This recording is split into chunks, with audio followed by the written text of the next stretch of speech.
परसों मोदी जी आए, बोले कि अच्छा ऐसा है, एडहॉक ड्रॉप सिस्टम खत्म करो, गेस्ट लाओ। तो पहले 1 लाख से ज्यादा मिलता था, सर्विस भी काउंट होता था, छुट्टी भी मिलती थी। अब 30,000 40,000 पर खाली दलित पिछड़े नहीं काम कर रहे, पंडित जी भी काम कर रहे हैं। आइए हिंदू राष्ट्र में आपका भी स्वागत है। मजा आ रहा है। राष्ट्र में क्या हो रहा है देखिए, संविधान तो अभी भी है, तो उसी संविधान से आपको मिला और संविधान है उससे छीना जा रहा है।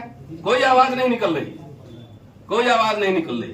कोई सीबीआई के डर से घर में बैठा हुआ है, छुपा हुआ है, कोई ईडी के डर से छुपा हुआ है, कोई फेंका हुआ मलाई चाटने के लिए जो है उसके लिए कोई।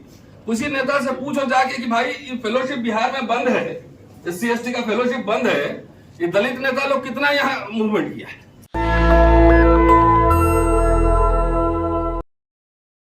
जो बुद्ध संघ में जो सिस्टम है, कम्युनिज्म में भी वही सिस्टम। रविदास जी की जयंती है, रविदास जी कह रहे हैं बेगमपुरा जहां कोई गम न हो, ऐसा चाहूं राज में मिले सबको अन्न। ये बात कह रहे हैं इक्वालिटी, समानता की बात, वो सोशलिज्म कम्युनिज्म है। रविदास जी बैठे हुए हैं, हम अपने लोगों को जाके अगर रविदास जी के शब्दों में समझाएं तो उसको जल्दी पकड़ेगा, समझेगा वो। कबीर का प्रेम नगर क्या है? नानक जो एक बात कह रहे हैं कि कीरत करो, नाम जपो, वंड छपो, ईमानदारी से कमाओ, भगवान को याद करो और दूसरों के साथ साझा करो, डिस्ट्रीब्यूट करो। एक्युमुलेशन ऑफ वेल्थ नहीं। तो बेगमपुरा है जहां कोई गम न हो, कबीर का प्रेम नगर है, तुकाराम के लिए पंढरपुर है, और अंबेडकर का न्याय नगर है। ये सारी परंपराएं मैं ये इंडिपेंडेंट लेबर पार्टी का मैनिफेस्टो में लेकर आया हूं, और मुझे लगता है वो मैनिफेस्टो और शेड्यूल कास्ट फेडरेशन का मैनिफेस्टो बार बार जरूर पढ़े जाने की जरूरत है। इंडिपेंडेंट लेबर पार्टी अंबेडकर 1936 में बनाए थे, तो वो खास तौर से हम लोग इस आइडियाज को, जिनको PM CM बनना है हमको बनने दीजिए, लेकिन हमें तो लाखों बच्चों की नौकरियों का सवाल है। हमारे एजेंडा पे ये, हमारे एजेंडा पर ये। अब हिंदू राष्ट्र बनेगा, 2 सारथी तो बिहार में हैं, उधर चिराग पासवान है, इधर मांझी जी। मांझी जी को एक दिन जंतर मंतर में प्रोग्राम में हमें मिले, तो मैंने कहा वो लग रहा है उनका कोई आरक्षण खा गया। केक का बर्गर है आरक्षण, गया इंटरव्यू बोर्ड में जो बैठा रहता है कहता आइए लक्ष्मण यादव जी, यादव जाटव कथा नैरेटिव जो फैलाता है। तो मैंने उनसे कहा कि ऐसा है, आप अपने कम्युनिटी का इंग्लिश स्पीकिंग पोस्ट ग्रेजुएट एक बच्चा मुझे दीजिए, और ऑक्सफोर्ड कैम्ब्रिज में पढ़ाने की जिम्मेदारी हमारी है। हम क्राउड फंडिंग करेंगे, लोगों से लेंगे और पढ़ाएंगे, तो हुक्मरान बनेंगे, है ना, हुक्मरान। तो इन हुक्मरानों को RSS BJP हुक्काराम बनाने वाला है। 10 साल इंतजार करें, 10 साल। जो अनरियलिस्टिक ड्रीम्स देख रहे हैं उनको ये जरूर सोचना चाहिए। मैं बार बार रिपीटेडली ये कह रहा हूं कि इंडियन रिपब्लिक, देखिए अंबेडकर नेहरू में जो भी मतभेद रहे हों, लेकिन दोनों में एक बात कॉमन था। कॉमन ये था कि ये मॉडर्न इंडियन रिपब्लिक स्टेट बनेगा। डॉक्टर अंबेडकर ने स्टेट एंड माइनॉरिटी में जो कुछ भी लिखा, उनका मिनी संविधान था, जवाहरलाल नेहरू को उन्होंने सौंपा। और बाद के दिनों में देखेंगे तो जवाहरलाल नेहरू से लेकर इंदिरा गांधी, राजीव गांधी तक उन प्रोविजंस को किस्तों में लागू किया गया, लागू किया गया। हमारे दलित भाई कहते हैं कि सारे चमचे थे, जगजीवन राम भी चमचे थे। अरे पिताजी से जाकर पूछो कि नौकरी कैसे मिली थी। पिताजी के पेंशन पे पेट्रोल डल रहा है बाइक में, नौकरी नहीं है, बेटी की शादी नहीं हो रही है। क्या करें, एकदम संसद अब विधानसभा में पूरा कब्जा हो जाएगा। 15% वोट भी इन्वर्टेड नहीं। अभी इलेक्शन हुआ दिल्ली में, हमने देखा 0.58% हुक्मरान बन रहे। तो खैर, दलित मिडिल क्लास का formation modern Indian state, Indian Republic और कॉन्स्टिट्यूशन से हुआ, और उसकी वजह से इंदिरा गांधी भी मनुवादी थी, दलित भाइयों, जवाहरलाल नेहरू भी मनुवादी थे, तो सीधे मनुस्मृति लागू कर देता ना, संविधान क्यों लागू करता? बैंक का नेशनलाइजेशन हो गया तो तुम्हारे बैंक चले गए, जमींदारी उन्मूलन हुआ तो तुम्हारी जमींदारी चली गई, प्रीवी पर्स खत्म हुआ तो तुम्हारा राजा रजवाड़ा थे, दलित लोग राजा थे यहां पे। ऑल पब्लिक सेक्टर इंटरप्राइजेज बना, उसमें सबको नौकरियां मिली, दलितों को भी नौकरियां मिली, लेकिन नौकरी में इंटरेस्ट नहीं है लोगों को, हुक्मरान बनने में इंटरेस्ट है। लाखों नौकरियां मिल सकती हैं, एजेंडा पर नहीं। हिंदू राष्ट्र में क्या हो रहा है? देखिए, संविधान तो अभी भी है, तो उसी संविधान से आपको मिला और वो संविधान है उससे छीना जा रहा है। कोई आवाज नहीं निकल रही, कोई आवाज नहीं निकल रही। कोई सीबीआई के डर से घर में बैठा हुआ है, छुपा हुआ है, कोई ईडी के डर से छुपा हुआ है, कोई फेंका हुआ मलाई चाटने के लिए जो है, उसके लिए कोई किसी नेता से पूछो जाके कि भाई ये फेलोशिप बिहार में बंद है, SC/ST का फेलोशिप बंद है, ये दलित नेता लोग कितना यहाँ मूवमेंट किया है। नेशनल लेवल पर जो फेलोशिप था कहां है, फ्रीशिप कहां है? फ्री में, जो गरीब भारत ने फ्री में एजुकेशन दिया, पब्लिक सेक्टर बनाया, नौकरियां दी। अब मोदी की 5 ट्रिलियन इकोनॉमी है और शिक्षा बर्बाद होता जा रहा है, प्राइवेटाइजेशन हो रहा है। तो चलिए भाई, हमारा समाज, दलित समाज नहीं समझेगा तो कोई बात नहीं, हम लोग तो मजदूरी किए 70 साल पहले, दादा दादी हमारे मजदूरी थे, वहां से 1-2 जनरेशन में थोड़ा चेंज आया, तो चलो हम लोग वापस चले जाएंगे।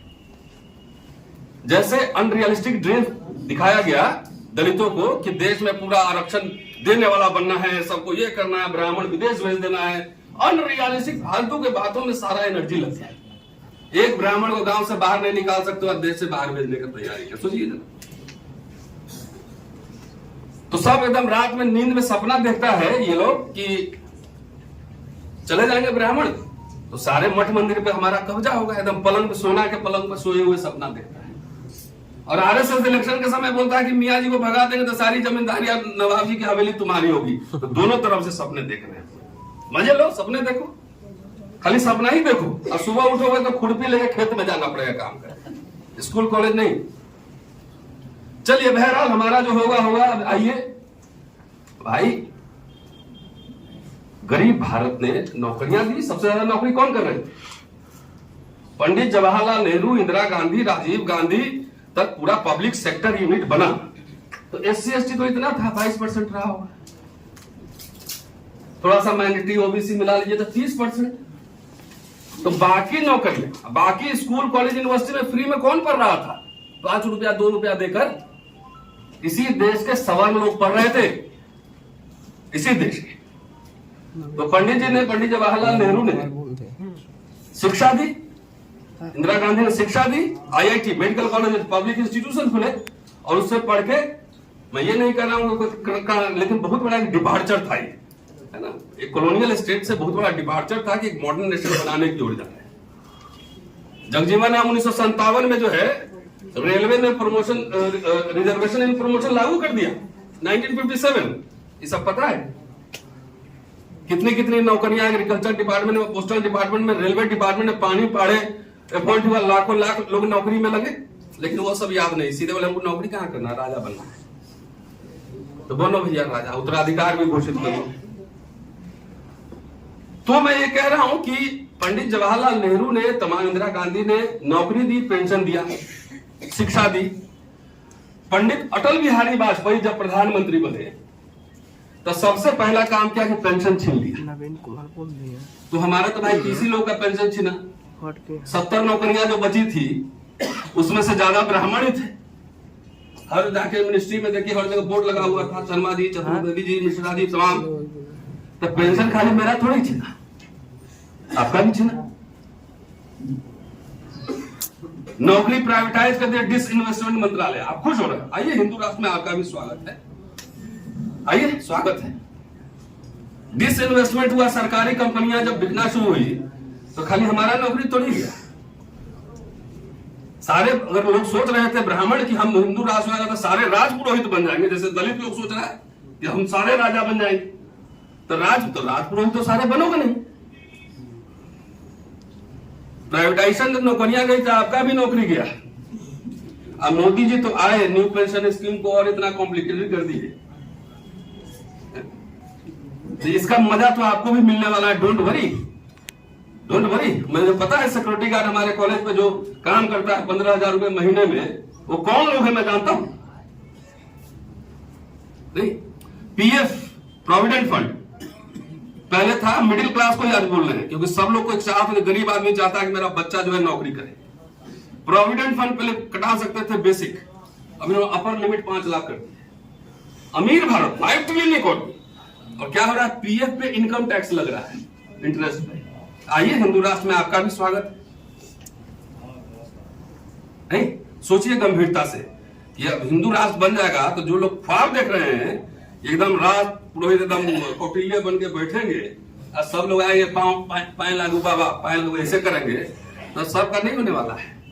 अल्टीमेटली कॉर्पोरेट में जाके सबको 5 लाख तनख्वाह नहीं मिलेगी, 20,000 रुपए आपके बच्चों को भी नौकरी करना है, याद रखिएगा। दिल्ली यूनिवर्सिटी में लक्ष्मण साहब पढ़ाते थे, कितना तनख्वाह मिलता था? पूरा सैलरी मिलता था ना, 1 लाख से ऊपर था। गरीब भारत में 1 लाख, गरीब भारत में हम पढ़े हैं, पढ़ाए हैं, अमीर भारत भी देख रहे हैं। अब मोदी जी आए, बोले कि अच्छा ऐसा है, एडहॉक सिस्टम खत्म करो, गेस्ट लाओ। तो पहले 1 लाख से ज्यादा मिलता था, सर्विस भी काउंट होता था, छुट्टी भी मिलती थी। अब 30,000 40,000 पर खाली दलित पिछड़े नहीं काम कर रहे, पंडित जी भी काम कर रहे हैं। आइए, हिंदू राष्ट्र में आपका भी स्वागत है। मजा आ रहा है ना? अरे मेरा दोनों आंख फूटेगा, तुम्हारा भी एक फूटेगा, ऐसा नहीं है कि नहीं फूटेगा। नहीं, हिंदू राष्ट्र में स्वागत है। अभी 3 दिन पहले एक चिट्ठी आया है कि पीएचडी करते हैं उसका इंक्रीमेंट वापस लेगी सरकार। आइए ना, स्वागत है हिंदू राष्ट्र में। पीएचडी सबसे ज्यादा कौन किया है, कौन है नौकरी पे? इस देश के जो लोग हिंदू राष्ट्र बनाने के पक्षधर हैं, जरा शाम में घर जाना तो देखना कि बच्चे का करियर का क्या हो रहा है, एजुकेशन का क्या हो रहा है। जरा एक बार सोच लेना। सब लोग कौटिल्य चाणक्य नहीं बनोगे, राजपुरोहित। खेत में मजदूरी करना पड़ेगा सबको। अभी सिक्योरिटी गार्ड में भी काम कराया, सुलभ इंटरनेशनल में पैसा वसूलना है, बोल 5 रुपया 2 रुपया वसूल लेंगे, नहीं वसूल। आइए ना, हिंदू राष्ट्र में स्वागत है, आपका भी स्वागत है। पहले तो भाई बोलते थे चौक चौराहे पे पंडित जी पाए लागू, बाबा प्रणाम। समाज के अगुआ माने जाते थे, इंटेलेक्चुअल लीडरशिप दे रहे थे, इंटेलेक्चुअल लीडरशिप दे रहे थे, है ना। अब देखिए, बहराइच में जाके झंडा फहरा रहा था, गोली खा गया। बहराइच में देखा ना आपने, मुस्लिम के घर पे झंडा लेके जा रहा था, कोई मिश्रा लड़का था, झंडा फहराने। तो अतताई आतंकी बना रहा है। ब्राह्मण समाज सोचे कि हिंदू राष्ट्र में आपके बच्चे क्या करेंगे, वो किस कंडीशन में रहेंगे, ये भी सोचिए। कहते हैं ना कि शहर में जब बम गिरता है ना, तो न मंदिर देखता है, न मस्जिद देखता है, न दलित देखेगा, न ब्राह्मण देखेगा। तो जो आप कल्पना लोक में जी रहे हैं, कल्पना लोक में आरएसएस चाहता है ना कि जातियां जो डिसलोकेट हुई है पिछले 70 साल में पब्लिक सेक्टर यूनिट से, पब्लिक सेक्टर यूनिट से जो डिसलोकेट हुई ना, अब दलित अपार्टमेंट में रह रहा है, तो चाह रहा है कि उसको फिर ओरिजिनल जगह पर पहुंचा दिया जाए। मैं बार बार रिपीटेडली कह रहा हूं, खासतौर से मैं दलितों को कह रहा हूं कि इस सवाल पर अपने नेताओं से पूछ लो कि जिस सरकारी स्कूल में हम पढ़ के हिंदू कॉलेज में प्रोफेसर हैं, क्या उस सरकारी स्कूल में पढ़ के आपका बेटा आईआईटी मेडिकल कर सकता है, यूनिवर्सिटी में पढ़ा सकता है? जो हालत है अभी, जाके पूछो अपने घर पर। बाद में राजा बन लेना, बाद में राजा बन लेना। डॉक्टर अंबेडकर का नाम लेते हो, शर्म करो। 1951 schedule caste manifesto point number 53 54 जाकर पढ़िए। सीधा कहा है कि आरएसएस और हिंदू महासभा जैसे संगठनों से हमारा कोई समझौता नहीं होगा, प्रतिक्रियावादी संगठनों से। बाबा साहब का नाम लेते हो, शर्म करो। जब आरएस गोलवलकर और सावरकर एक तरफ खड़ा हो, तो उस समय गांधी अंबेडकर दूसरे तरफ खड़ा होंगे। इनको शत्रु ही नहीं पता है कौन शत्रु है। सब ये भी कांग्रेस भी बदमाश है, ये भी बदमाश है, वामपंथी भी क्या बोलते थे, हम एक दिन नागपुर में बोले थे जाके, और ये भी बर्दन हॉल में बोले कितनी ब्यूटी है कि कांची राम जी पे मैं बोल रहा हूँ और एबी वर्धन माहौल में बोल रहा हूँ। वामपंथी भी हरे घास में हरे साफ हो गए। तो दलित पॉलिटिक्स गया कहां आखिर? वो सेकुलर फोर्सेस के साथ रहा। अगर दलित पॉलिटिक्स सेकुलर फोर्सेस के साथ नहीं है, कॉन्स्टिट्यूशन का साथ नहीं है, इंडियन रिपब्लिक के साथ नहीं है, तो सबसे पहले वो अपना कब्र खुद ही खोद रहा है। अपना कब्र। अरे मियां जी क्या होगा? वो तो बेचारा एक पैरेलल बिजनेस है, टायर का दुकान, पंचर खोल लेगा, अंडा खोल लेगा, शाही ढाबा भी चल रहा है। करीब में सब लोग हिंदू ज्यादा खाना खाने जाता है, अल जवाहिर और ढाबे में। उनका एक इंडस्ट्री है, बिजनेस है। तुम अपना सोचो क्या होगा तुम्हारा। और मुझे दिख रहा है हमारे समय तक 3-3 नौकरियां मुझे मिली। मुझे पहले पूछे, यहाँ जो लोग बैठे होंगे, हमारे ओम प्रकाश जी भी बैठे होंगे उधर, कि एक आदमी को ऑप्शन होता था कि ये नौकरी करे कि ये नौकरी करे। 4-4 नौकरियां मिल रही थी। अपने बच्चों से जाके पूछो, पिटा रहा है, पुलिस डंडा भी मार रही है, नौकरियां कहां है वे? तो कम से कम ये भी शत्रु, ये भी शत्रु, ये भी शत्रु। तो भाई दलित भाइयों, खाली शत्रु मत तलाशो, कुछ वर्ग मित्र भी तलाशो। नहीं तो अकेले हजारों साल से कुटाई लग रही थी, थोड़ा मरहम लगाने की कोशिश की गई, थोड़ा सिंपैथी भी होता था। सिंपैथी भी होता था कि भाई हजारों साल से उत्पीड़ित है, तो चलिए थोड़ा मदद करें। सब लोग थोड़े थे, सब लोग मनुवादी थे। क्या जवाहरलाल नेहरू, अंबेडकर के एक साथ पुतले आरएसएस वालों ने फूका कि नहीं फूका हिंदू कोड बिल के सवाल पर? तो सब वामपंथी भी शत्रु हो गए, कांग्रेस भी शत्रु हो गया। तो आपका मित्र अगर आरएसएस है तो सीधा बोलो कि हम आरएसएस के पेरोल पर हैं, हम बीजेपी के पेरोल, सीधा बोलो ना। निर्लजता से लोग चुनाव लड़ रहे हैं उस पार्टी से, और मंत्री भी बन रहे हैं ना। जब इतने हक हकूक मारे जा रहे हैं, हम तो मांझी जी को भी बोले थे, ये काम करिए ना, 100 बच्चों का इंग्लिश मीडियम स्कूल खुलवाइए गया। ये समाज का नेता जो उनको वोट देता है, जाके उनका पकड़े गिरेबान, ये खोलो हमारे बच्चों के लिए इंग्लिश स्कूल। और जब तक अंग्रेजी नहीं पढ़ोगे कुछ नहीं होगा। अंग्रेजी एजुकेशन के बगैर नहीं होगा कुछ। कोई एजेंडा पर है। तो नटशेल में यही कह रहा हूं कि जो लोग, जैसे हमारे दलित भाई लोग जैसे अनरियलिस्टिक ख्वाब देखना शुरू किया, वैसे उनके अधिकार जाने शुरू हो गए। ठीक है जी, प्राइवेटाइजेशन, नौकरी सब जाना शुरू हुआ। उसी तरह जो लोग हिंदू राष्ट्र और राज पुरोहित बनने का ख्वाब देख रहे हैं ना, जाके देखिए एयरपोर्ट में 35,000 मिलता है, टाई पहन के, हेलो गुड मॉर्निंग सर, मैं आई हेल्प यू सर, करता है वो भी। सब दलित पिछड़े नहीं है, आपके बच्चे भी हैं। टाटा जब सरकारी था तो 1 लाख मिल रहा था, अब प्राइवेट हो गया तो जरा पे स्लिप देखना कितने का। तो हिंदू राष्ट्र में आप सभी का स्वागत है, जो होगा देखा जाएगा। लेकिन आप जाके गंभीरता से आप सोचो, जो मैं कह रहा हूं, सब लोग सवर्ण में अमीर नहीं है कि सब लोग ऑक्सफोर्ड कैम्ब्रिज पढ़ा लेगा अब महंगी शिक्षा अफोर्ड करेगा, नहीं है ना। आईआईटी और जेएनयू में पढ़कर अल्टीमेटली सरकारी नौकरी कर रहे थे ना, आईएएस बन रहे थे, प्रोफेसर बन रहे थे, डॉक्टर इंजीनियर बन रहे थे। तो सरकारी नौकरियां नहीं रही तो क्या करोगे? अडानी अंबानी के जहां के वहां 12 घंटे, सब लोग को 5 लाख तनख्वाह नहीं देगा, एक को देगा, बाकी 35,000। 24 आवर सर्विस, घर में भी कंप्यूटर, वर्क फ्रॉम होम करो। स्वागत है आप सभी का, शुक्रिया, थैंक यू। नेशनल दस्तक की आपसे गुजारिश है कि अगर इसको बचाना चाहते हैं तो नेशनल दस्तक को सब्सक्राइब करने के लिए रेड कलर के सब्सक्राइब बटन को दबाएं, फिर बेल आइकन की घंटी दबाएं। नेशनल दस्तक को बचाने के लिए बहुत जरूरी है कि हर खबर को शेयर करें, लाइक करें, कमेंट जरूर करें।